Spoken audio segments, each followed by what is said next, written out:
problems fixed and solved, and you wouldn't need to consult with anyone and everything, almost like a magic wand. It'd be great, wouldn't it? But it's not the case, especially when it comes to family issues. And Peter Ostrow, thank you for being with us today to give us this magic wand approach of how we can solve our family issues. Well, I wouldn't say I have a magic wand, but I have some years of experience and some ideas I think will help your audience. And for 35 years, you've worked with families and dealing with, I would imagine, a whole range of different issues, caregiving issues, and probably runs the gamut, right? Absolutely. Mm. You know, today I thought we would focus. You and I have had an opportunity to talk before, and I was touched just the way you kind of surgically cut through the construct of a family meeting. Why don't you tell our viewers what a family meeting is? It seems pretty obvious, but... Right. Clearly it's a meeting of family members, people coming together who are in the field of caregiving for an older adult relative. Those are the people that I have worked with during my career. We're really trying to help families who are often stuck. You know, there's some kind of a challenge or what we might call a change point that they're facing with their loved one. And well, give me a couple of examples on that. Well, I work primarily with older adults with memory problems, people who have Alzheimer's disease or other kinds of memory disorders. And it's very difficult because it's hard for families to deal with all the changes that kind of come upon them, sometimes very gradually, insidiously. They may not really be aware of all the changes that are going on. Sometimes there's one person who's closer to the situation who's more acutely aware. We usually call that person the primary caregiver, and they've taken on the job of helping their loved one through a lot of changes. But over time, these changes become more acute. And I'm talking about not just the memory loss that we see in virtually all these cases, but changes in personality, difficulties in carrying out the activities of daily living. You know, it's bathing, getting dressed, getting a meal together. And sometimes the caregiver is a spouse, themselves is aging and having a hard time meeting all those needs.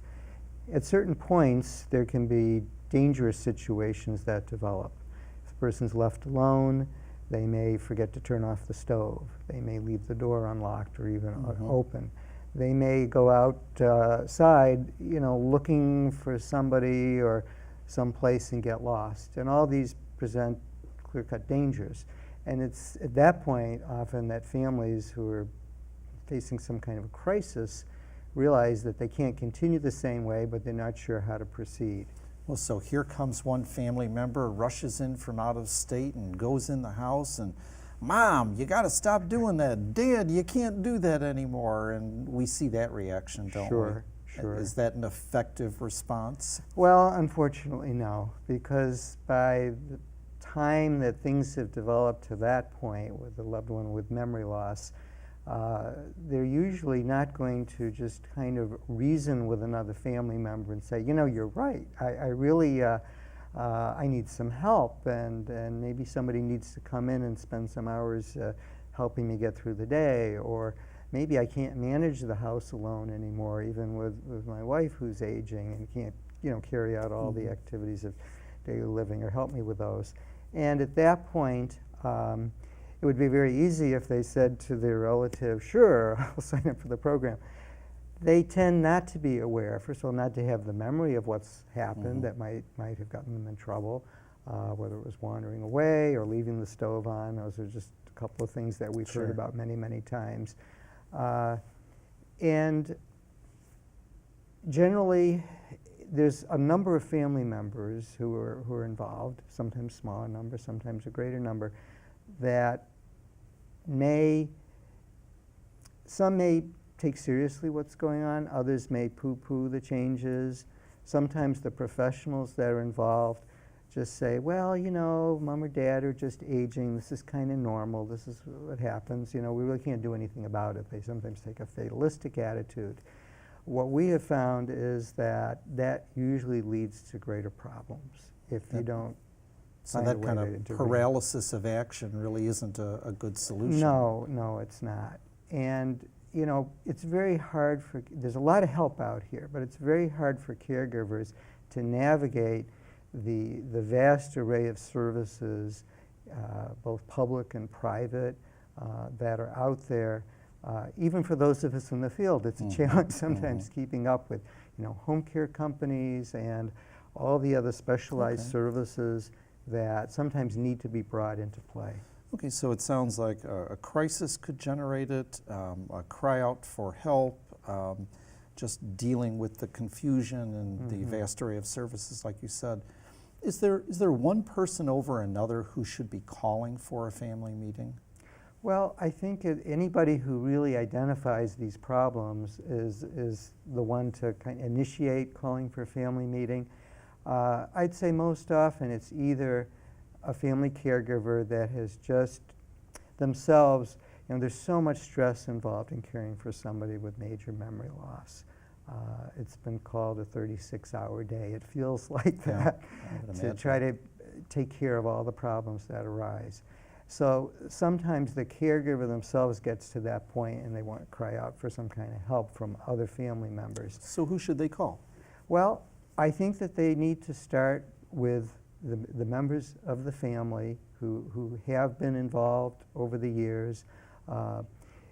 Some of them may live close by, but in today's society, people are moving, sometimes because of employment situations, sometimes because of unemployment, people have had to leave the state. They really should call all the family members who are in a position to help in some way.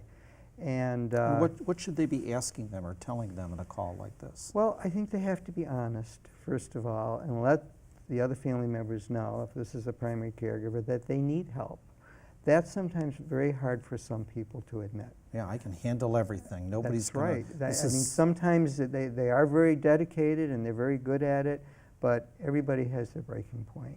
And really, we see in these situations, I mean, there's a tremendous amount of evidence and research that family caregivers who don't get the right kinds of help themselves, they are prone to decline in their own physical health, heart conditions, emotional health, really both anxiety, depression, and to take over. The stress is just overwhelming.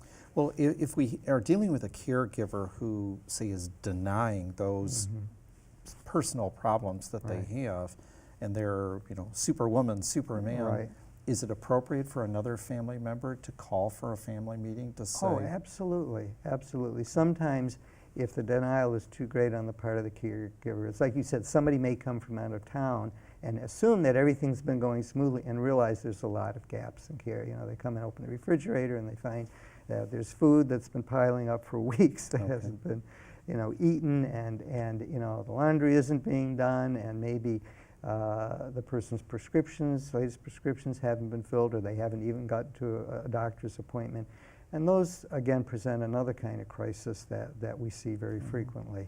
What about extending beyond the family? Are there key players, say neighbors or doctors, nurses, that should be involved in a meeting? Absolutely. I think any professional who works with older adults, certainly the family doctor, social service agencies, programs like ours, daycare programs, although usually by the time we get people, a certain amount of work has been done, where the person with the disease has already been through a certain amount of screening, and that's why they come to our program. But we sometimes do see situations where the caregiver is overloaded and they haven't asked for the help, or perhaps they may be an only child.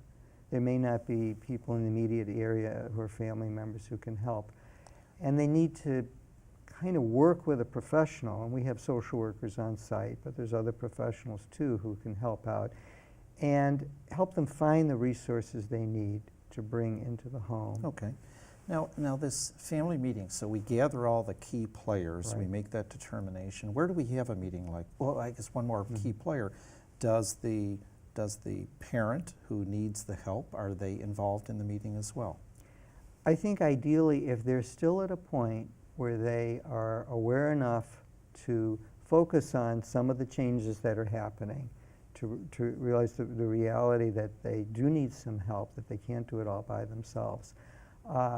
If confronting those issues with them present is going to lead them to be more anxious, to just kind of withdraw from the situation, or maybe lash out at people because they think perhaps that they're trying to either take my resources or they're trying to put me away, which is usually not the intent of family members. I mean, they're usually trying to keep the person as independent as possible. Then that's not going to work to have the family member with a disease present. So let's say we've gotten over those hurdles and we've got the right people. Do we have a neutral location for a meeting like this? Is there a better place? There's not one right answer to that. I think that if the meeting is held in one of the family residences, and if the host who's chairing the meeting, let's say, is basically looked up to in the family as somebody who's level-headed, who has the best interests of the parent at heart, then that could be a very effective setting. People may be more comfortable there. Now, should there be an agenda for a meeting like this? Yes, that's very helpful. That's part of the background, I think, that needs to happen before a successful meeting. An agenda is important because there's often so many issues and so many things to talk about. It helps everybody. First of all, the agenda should be produced by all the members of the family who can be at the meeting, and even if some can't be there, they should have input. It's good to limit the agenda to the top 2 or 3 issues, because in a family meeting, especially if it's a large family, you could be rehashing old issues perhaps that aren't resolved. It should focus on the most immediate issues at the present point in time, and there should be some prioritizing before the meeting. Should that agenda be in writing? Absolutely. And with today, with email and faxes and so on, it's easy to get that to everybody ahead of time to share the agenda. I think it's important also, whatever the issue is, let's say it's either a medical crisis, maybe not enough follow-through with some medical issue.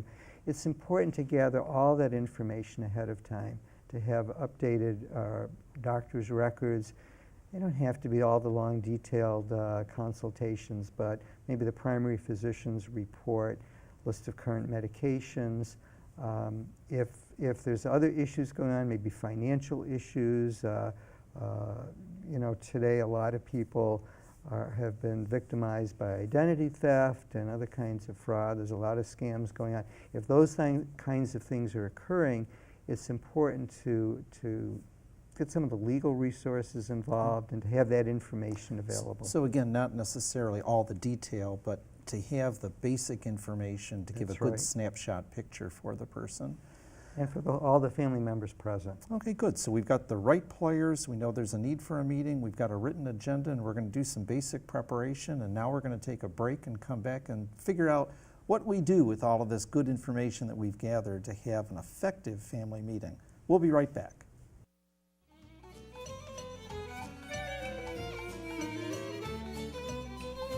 For more information, go to www.gracefulaging.com. Under search, type prostate, hit go, and follow the links to the information you need.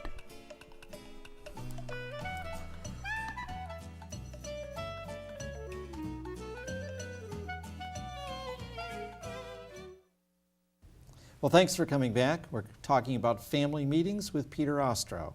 So we've got the meeting set up. We've got the place, the date, the time. Who should lead a meeting? Should there be a leader, a director of a meeting like this?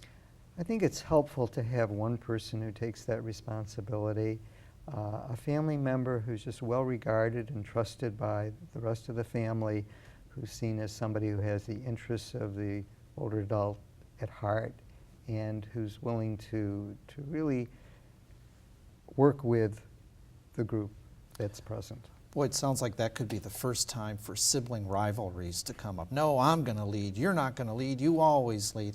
How do you deal with... I have found that most people don't want that job, and that they're willing to cede to an individual. If they can't, if the sibling rivalry is just out of control, or if there's other issues, some families are in great conflict, it's best to find an outside neutral party. That could be a minister or a rabbi, it could be a legal advisor, somebody from an agency that they've consulted. And we do have some families who ask us to play that role, usually one of our social workers. So not to settle the sibling rivalries, No, but to... just to bring people together. And Okay. that's when sometimes it's better if the meeting is not in the family home, but at a neutral location. So the goal of this family meeting, is this the be-all and end-all, and we're going to spend however long it takes to solve all of Mom's problems, and nobody's leaving That this is a room? recipe for disaster. No. I think it's important to recognize that these problems don't arise overnight. They develop over time, and the solutions need to happen over time. So it's best to take a more limited approach and to say, maybe at the first such meeting, this is a beginning. We need to agree on what some of the issues are, the key issues that we have to focus on to help Mom or Dad really get out of this crisis that they're in right now, to help the rest of us pool our resources and our strengths to assist them as well as we can, and to have a somewhat limited agenda, part of which will be to reconvene another meeting, perhaps in a month, when perhaps new information is available. Maybe there needs to be some medical explorations about what's going Sure. on. There could be a number of areas that more information has to be gathered, but Should- it's a beginning. Should I let family members who can't be present, maybe are in Kansas or Maine or Minnesota, participate by telephone or video conference? Today, with Skype, with conference calls available on most phone systems, I think that's an excellent way to proceed. I participate in those kind of families meetings myself. I would rather have everybody in one room, but I'm one of 8 children who live on both coasts and in between, and it's rarely possible that all of us are able to get together. Is there an ideal length for a family meeting, or is there a buzzer that should go off when it's gone on too long? In my experience, an hour and a half or 2 hours is enough time to really have a very effective meeting. Sometimes by having a time limit, it forces people to really focus on the key issues and not to meander and bring up something unresolved with a sibling that's really needs to be addressed in a separate meeting. It works best to do that. Well, I would imagine with a skilled person leading that meeting to say, okay, Sam, okay, Sally, we know that there's something that you have to talk about, but we'll set up another meeting for that. Absolutely. Okay. So the length of the meeting, about 60 minutes to an hour. Do you take notes during a meeting like this? It's really helpful if one person, again, somebody who's just pretty effective at hearing everybody out and getting the main ideas down, does take minutes, if you will, some kind of notes, so that there is a record. If there's several issues being discussed, it's hard for everybody to remember some of the details. And then to be sure to distribute that, again, if it's by email or however, to everybody who is present, sometimes even to those few who couldn't be at the meeting. They really appreciate being included that way. Now, should there be, in these meetings, how should they be structured? I know we've got the agenda, but should there be a plan or a result or a solution that comes out of a meeting? Yeah, I think before we get to that point, it's important to have some ground rules. One is to let everybody speak their mind, focused on that agenda. Oh, but then I'm going to have my brother taking up all the time of the meeting, and I'll never get my chance. It's very helpful to set a time limit, maybe to set aside 3 to 5 minutes for each person to express their concerns. But if you don't let them do that, and they're an agreed party and they felt that they weren't heard, they may either boycott future meetings or just in some way undermine the common decision that was made. So I think you need to get everybody's buy-in for that. It's important to hear everyone out, even if one idea that comes up sounds a little bit way over the top, not to dismiss it out of hand, but to hear everybody out. And then perhaps 2/3 of the way through the meeting to start to come to consensus about what are we going to do next. some action steps, if you will. Well, and how do we decide that? Is it by vote? Are there some Robert rules of order for family Well, meetings? I think for most families, Robert's rules is going to be a little bit too formal. I think as long as it's agreed that everybody's going to have their say, that nobody's going to be interrupted or cut off, and that if something's not clear, that somebody really clarifies, maybe restates what somebody said, just to make sure I understand what your point was, then most people want something to come out of the meeting, especially if they've traveled halfway across the country. That's expensive, and it's emotionally wrenching sometimes. We're dealing with issues of perhaps for the first time somebody coming into the home as a paid caregiver to help out. Perhaps things are at the point that somebody needs to be placed either temporarily or permanently in a protected setting, whether it's assisted living or even a nursing home if the needs are very great. And you want to have some closure. So I think that most people will agree that we need to come out of this meeting. Sometimes it helps right at the beginning to say, where do we want to be by the end of this meeting? And to raise that question so that we really feel we're making progress and we know that mom or dad are going to be protected and that this crisis has an end to it. I guess keeping the focus on the person that you're meeting about that's right. Probably is a good control. It's necessary. Now, families have, they've got cooks and drivers and people who are better with finances and people who are lousy at finances, and all of those issues come pouring into a family meeting. That's right. How do you sort out who does what for mom or dad? When there's a larger family, a division of labor is really the way to go. Equal division of labor? Well, equal in the sense that everybody gives what they are competent at, what they feel good at, what they have resources for. Because, resources, and I'm talking about money, but I'm also talking about sometimes expertise is a resource. You may have somebody with legal knowledge or connections. Somebody in the family may have a nursing background, not a medical background. That's an ideal person to be the one who goes with a loved one to a doctor's appointment. We're talking with people with memory loss, and they go to the doctor. Believe me, this happened in my own family situation. My father was very proud. He didn't want somebody to go with him initially. And the doctor was not willing to share with us, who weren't there, what was going on. So that had to change pretty quickly. He had a daughter-in-law who was a nurse, who we knew had helped her father very much through some problems, and he accepted her going with him. He wouldn't have accepted anybody. So you have to kind of work those things out and figure out who is the best person of all of us here to be the one who's going to follow up on some of the financial issues. Some people are great at that. So other people are good at hands-on help. Taking mom to go shopping, to get groceries, just paying the bills. There's so many jobs that can be done. If everybody plays a part, it really helps people pull together. Let's come back to that person who's Superman or Superwoman taking care of mom or dad, and we're having one of these family meetings. How do we, well, to say wrest control isn't really the right phrase, but how do we help? How do we break through that? First of all, it's very important to acknowledge very sincerely the role that they are playing and what they have accomplished. To go in and find fault and to be picky and say, you missed this and you didn't do that right, that's not going to help. That person sometimes already feels aggrieved. They're not getting enough help, and yet they're pushing the potential help away.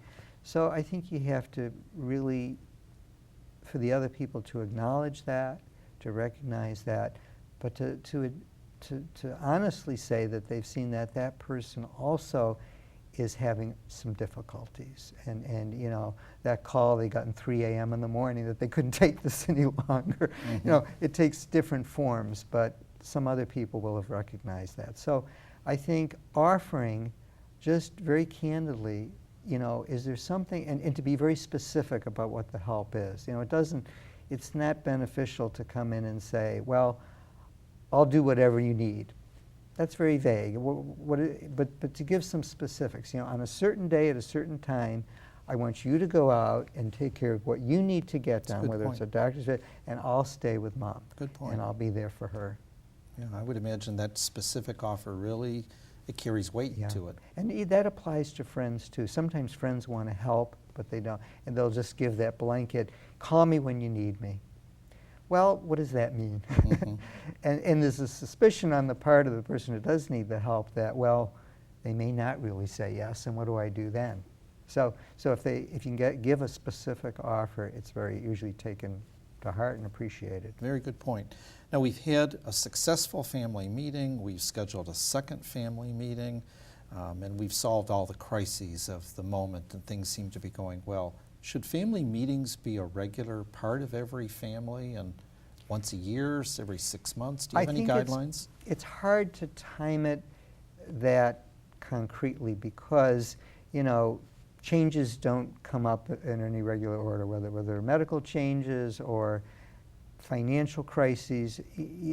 I think it's better to agree with the principle of getting together when we need to, and to let somebody who's on the scene be the arbiter of that, and to say, things are at a point we have another situation that's developed, or a reoccurrence of a medical crisis that we thought was resolved.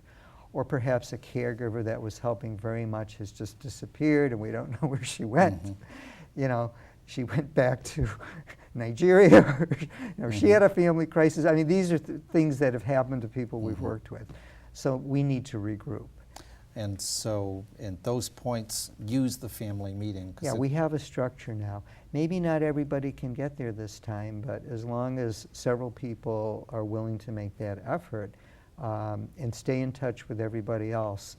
What you've done is you've built some trust, you've rallied the troops, so to speak.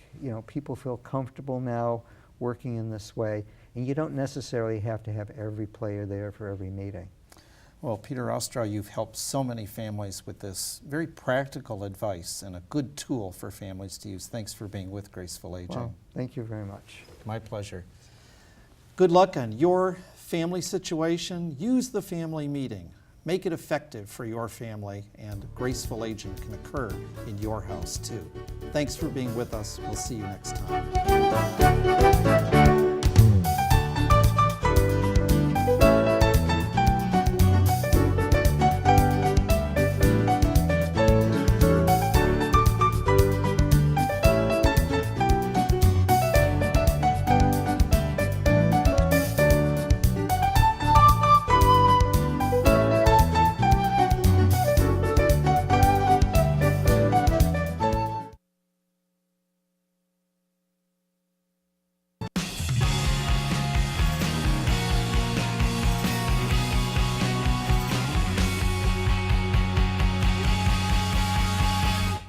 Welcome to Graceful Aging. I'm Gregory Bader, your host. In 1943, the first senior center opened in New York City, in the Bronx, the William Hodson Community Center. Well, by the late 1940s, there were centers in Philadelphia and San Francisco.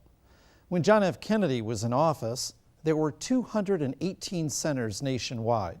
Today, there are some 15,000 centers across the country, serving close to 10 million older adults annually. Senior centers are designated as community focal points by the Older Americans Act. They're a place offering helpful resources to older adults. They serve the entire community with information on aging, support for family caregivers, training professionals, lay leaders, and students, and developing very innovative approaches to the aging issues. Why are so many older adults and communities turning to senior centers? But even more puzzling, why are there still so many older adults and their families not using the resources of senior centers? What about you and your family? Are you taking advantage of the senior center in your community? Today, we have two bright, energetic women who are passionate about the value of senior centers. It's time to take a fresh look at the wonderful resource available in your community. Join us today on Graceful Aging.